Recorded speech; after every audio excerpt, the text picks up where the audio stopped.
Welcome back to Gen Z Bible class, where today we're going to be looking at Genesis chapter 6. And as I said last time, there are some really weird things that we find in this portion of Scripture.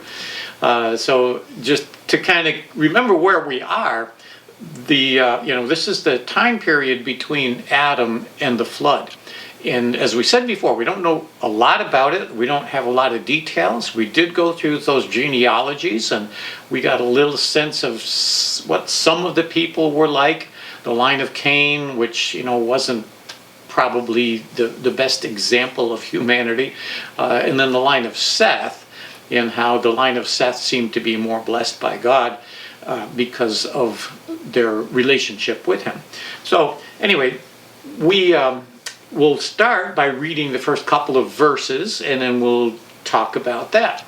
Genesis 6, 1-2. When human beings began to increase in number on the earth, and daughters were born to them, the sons of God saw that the daughters of humans were beautiful, and they married any of them they chose. Okay, now there's some stuff here that needs attention.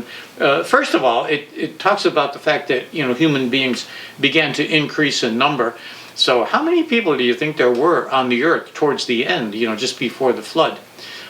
We don't really know, but I did a little math, and I was just curious, and I was trying to be conservative, but I figured if Adam and Eve both had, we know they had more children than Cain and Abel and Seth. If they only had 10 kids, like their whole life, and remember, Adam lived to 930, so they would have had plenty of time to have 10 kids. And each of those 10 kids also had 10 kids. And we know that there were about, let's say, 8 generations by the time you go from Adam to the flood. Of course, they lived a lot longer in those days. How many people do you think there would have been if everybody just had 10 kids? Well, I did the math, and after 8 generations, there would have been 100 million people on the earth. Now, I don't know if it actually came out that way. I'm just saying that it could have easily, been populated to a huge degree. And it says this thing about the sons of God saw that the daughters of humans were beautiful, and they married any of them they were chosen. Now the big mystery here is, who are these sons of God? Because there's some kind of strange things about them. And there are 3 ways to explain who they are. One is they're just talking about Adam's kids, the men and the women, and these were the sons of God. But why are they called sons of God instead of just sons of man, like the women are referred to as the daughters of humans? So why isn't it just the sons and the daughters of humans? What's special about these sons of God? Well, a lot of people feel that these were actually fallen angels that had taken human form, and don't ask me how or if they were able to do that, but there's a number of reasons why people believe that this was something irregular. It wasn't part of what God had planned. Another theory, which is maybe a little more out there, is that it might have been referring to the daughters of Seth marrying the sons of Cain, which that would have been wrong because Cain's line was isolated and they were fugitive from the rest of Adam's descendants. So, well, there's all of these theories, and I don't know if anybody really can say definitively what was going on here. Who are these people? But there are a few things that we can notice that are not mysteries, that they are very plain, and they are also consistent with what we know about the Christian worldview. Number one, they took more than one wife. And remember Lamech, our old friend Lamech, that was a descendant of Cain. and how he became, as far as we know, the first polygamist.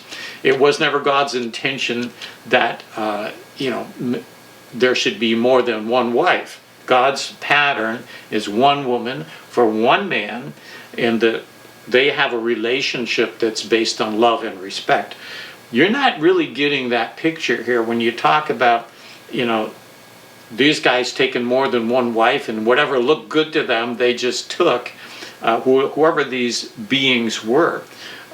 So there are a couple of things that are just out of God's pattern, and one is that this whole thing seems to be more a matter of the flesh than the spirit. It says that they saw their eyes, they saw these women, they thought they were beautiful. That kind of reminds us of what went on with Eve back in Genesis chapter 3. Remember when the woman saw that the fruit of the tree was good for food and pleasing to the eye. There's something that looks good and you just got to have it. It just seems like these relationships, they call them marriages, but whatever was going on here was really outside the pattern of what God had established. So let's continue on. Genesis 6:3.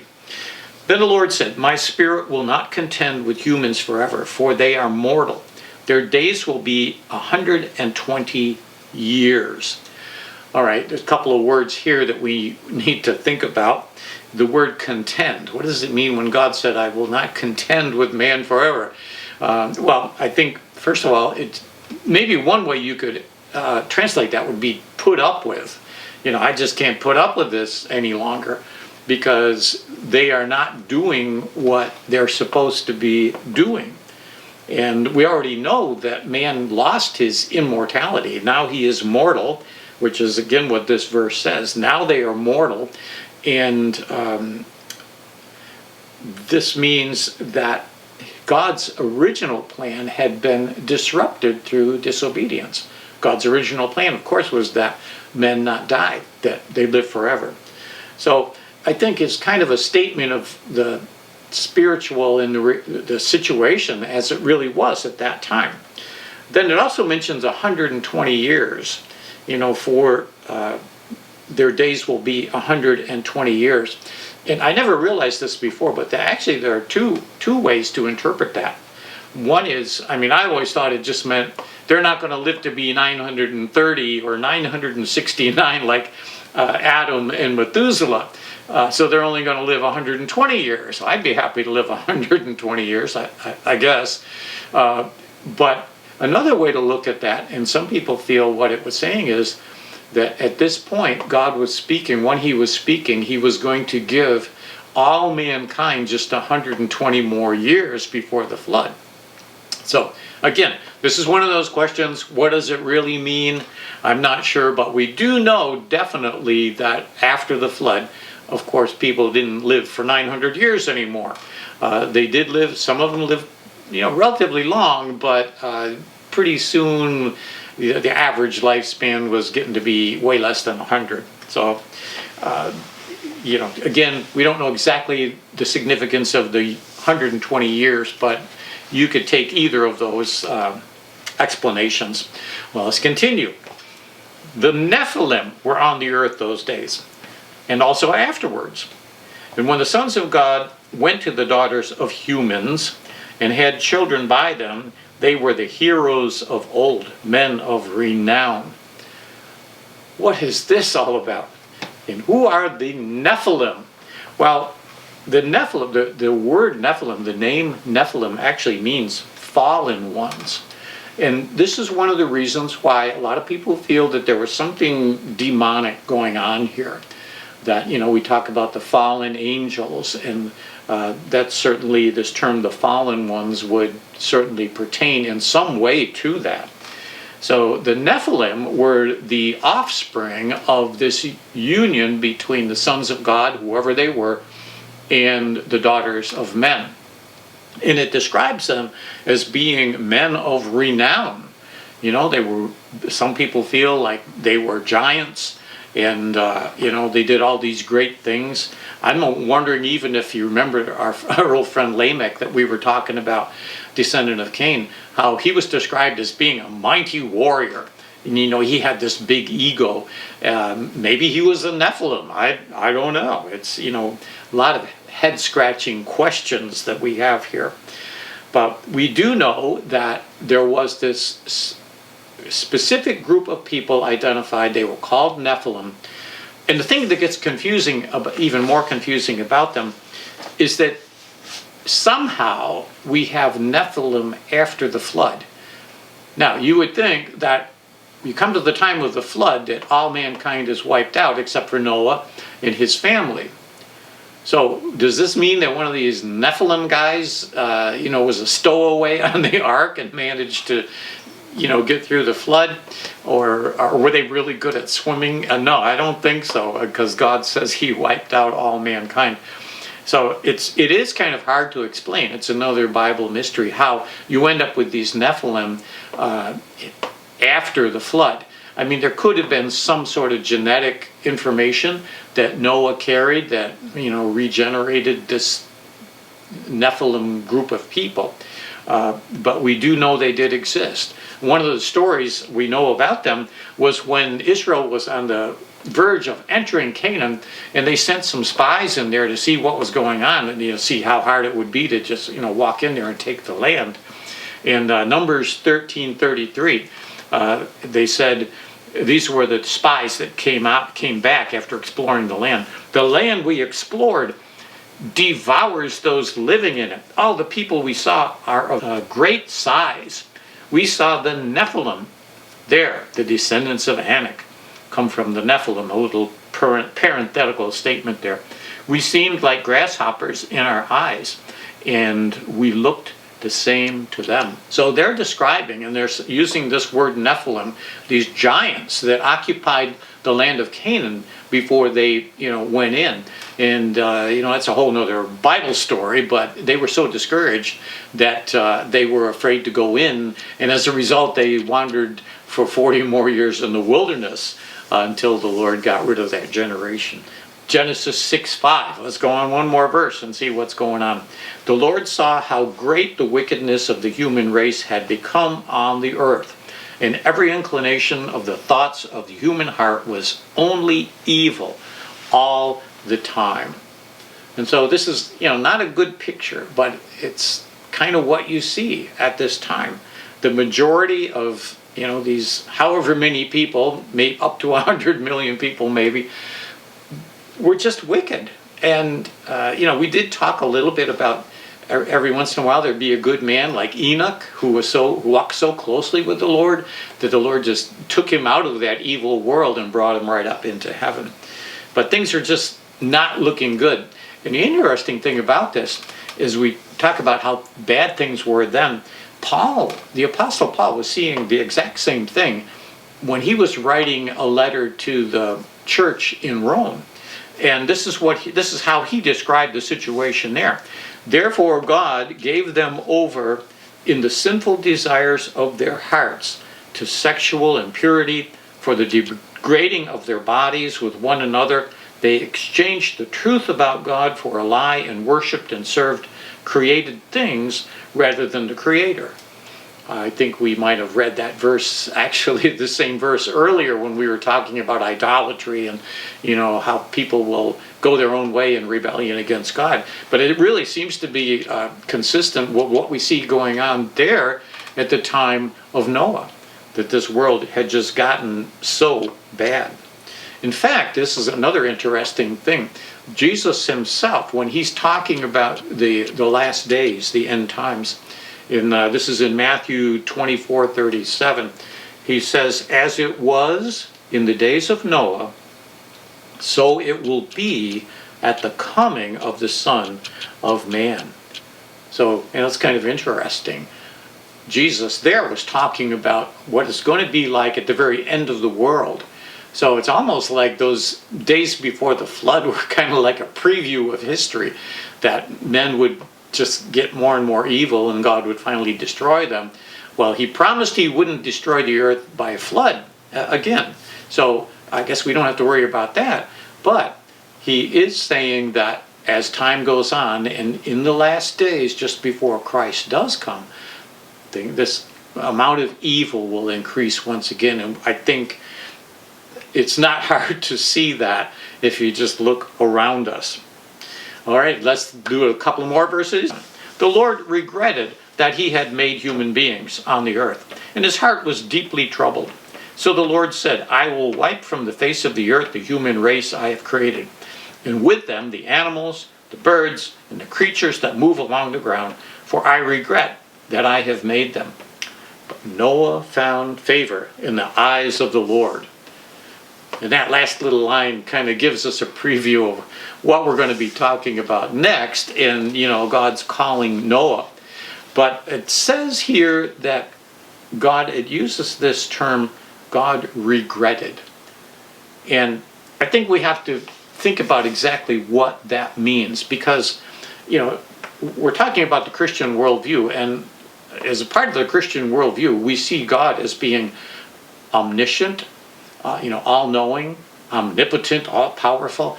But if he is all-knowing, it almost sounds like he made a mistake. Well, I made these people, and they didn't do what I thought they were going to do, so now I'm just going to have to erase them, and maybe I can start all over again and, try to do it the right way. That is really not what this is implying here.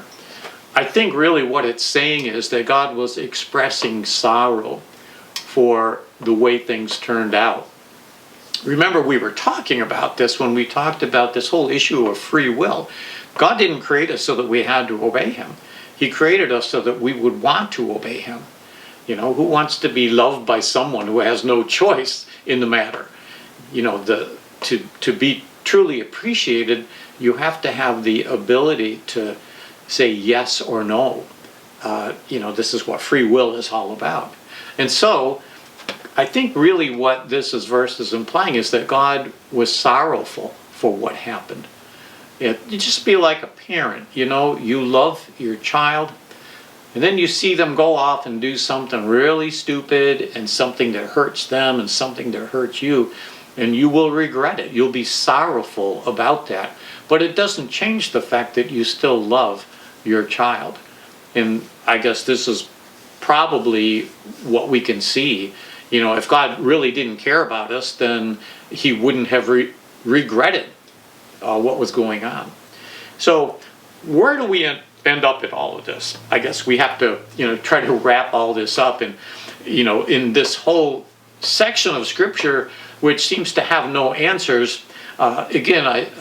Some of the things that we see are very clear, and that, and just like we were saying, we see this, underlying plan of Satan at work here, even though you don't know exactly maybe who these sons of God are and who these Nephilim are or how that whole thing works. We still see the basic plan of God in all of this. So there are parts of the Bible that we don't understand, but we do see in all of this, Satan's presence and his conniving plan to stop what was promised in Genesis 3. Remember that verse in Genesis 3 which said, the seed of the woman, from the seed of the woman would come one who would crush the head of Satan. Now, Satan didn't forget that. And he knows that if this is something that actually comes about, he's done for.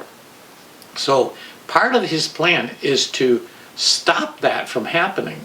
And one of the ways he does this, and we don't know exactly the details, but he corrupts human relationships and human marriage, and basically corrupts the human race, because he doesn't want this Messiah, this one that was promised, to come. So he does everything he can to disrupt things. And by destroying the relationship between men and women, essentially destroying family values, that he's accomplishing that. And of course we see that today. The other thing we learn is that God is a holy God, and that he will judge sin. Judgment is inevitable as much as he loves us. And maybe that, if that was true about the 120 years, he says, I'm going to give you guys another 120 years to get things straight, and after that it's going to be all over. Well, whether that was true or not, we don't know, but we do know God's grace and his mercy is limited in the sense that there will come a day of judgment. And I think we read this verse before, but it really makes that point clear from Romans. Because of your stubbornness, and he could be talking here to the people of that time, because of your stubbornness and unrepentant heart, you are storing up wrath against yourself for the day of God's wrath, when his righteous judgment will be revealed. God will repay each person according to what they have done. And that's really all we're seeing worked out here, that God is repaying those people at that time before Noah, before the flood, for what they deserved. This could be kind of depressing if we just leave it at that. We see, this beautiful earth that God made, and it was perfect, and Adam and Eve were having this great time in fellowship with God. Sin comes in, the world goes on, and people populate the earth, but they just turn their backs on God, and just things get worse and worse and worse and worse. So we need a good, encouraging word to end this, so that we don't just leave it at that. And there will be some hope in what we're talking about next time, as we see how God sends Noah to be the deliverer. But here's a good verse, and this is in Colossians chapter 3. Since then you have been raised with Christ, set your hearts on things above, where Christ is seated at the right hand of God. Set your minds on things above, not on earthly things. For you died, and your life is now hidden with Christ in God. And when Christ, who is your life, appears, then you will also appear with him in glory. I mean, that's a wonderful hope. We've got this picture. People back in the days of Noah were basically spiritually dead. And now, because of what Christ has done for us, we can have this new life in him. That we've been raised with Christ, so that now our whole aim and our whole focal point, our whole reason for living is different than the world. Living for pleasure, just like those people back in the day of Noah, living just to make yourself happy, is not part of the Christian agenda. We certainly want to be happy, but we find our joy in doing what God wants us to do. And I hope, as we try to just put all this in perspective, we have to acknowledge evil in the world. Unfortunately, it's still with us today. But we have this wonderful, glorious future. And we also have a reason to live a joyful, happy life now, when we walk in accordance to God's plans and according to his will. So I hope this will help us end on a more positive note, and hope you also will be able to join us next time as we look at this whole story of Noah on Gen Z Bible class.